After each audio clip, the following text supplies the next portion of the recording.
Endi latifa biroz kulib olasizlar. Chunki o'shani qilib turmasak bo'lmaydi. Bir benamoz boy katta pulini bir joyga qo'yib esdan chiqib qolibdi, qayerga qo'yganini bilmasdan.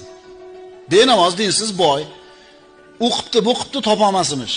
Baxshiga boribdi, top bera olmabdi.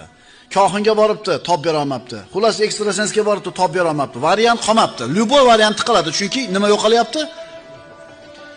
Qorakaga bor debdi. Qoraka maslahat beradi debdi. Desa, qorakaga ketdi. Qoraka qarab turib, hech kim top bera olmayapti desa, bo'pti, Alloh diliga solar. 100 rakat namoz o'qiysiz.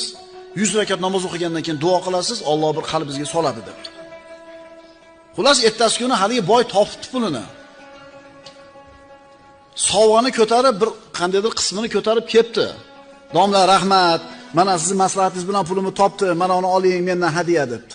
Qarab, ha yaxshi, necha rakat namoz o'qiganingizdan keyin esingizga keldi desa, quloq qoqishi mana esimga keldi degan ekan.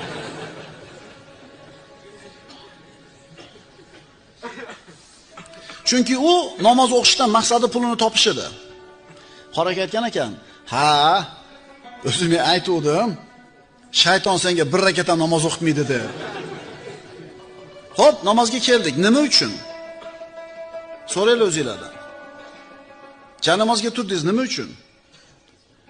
Alloh farz qilgan, o'qimasam do'zaxga kiraman deb keldingiz.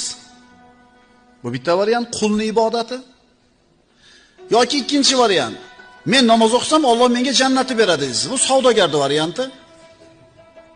Ibodat 3 xilda, qulning ibodati bor, savdogarning ibodati bor.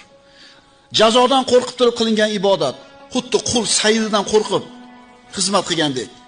Do'zaxdan qo'rqib qilingan ibodat, qulning ibodati.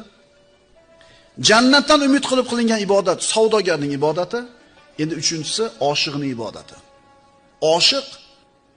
Oshiq Allohni taniganligi uchun mukofot. Allohni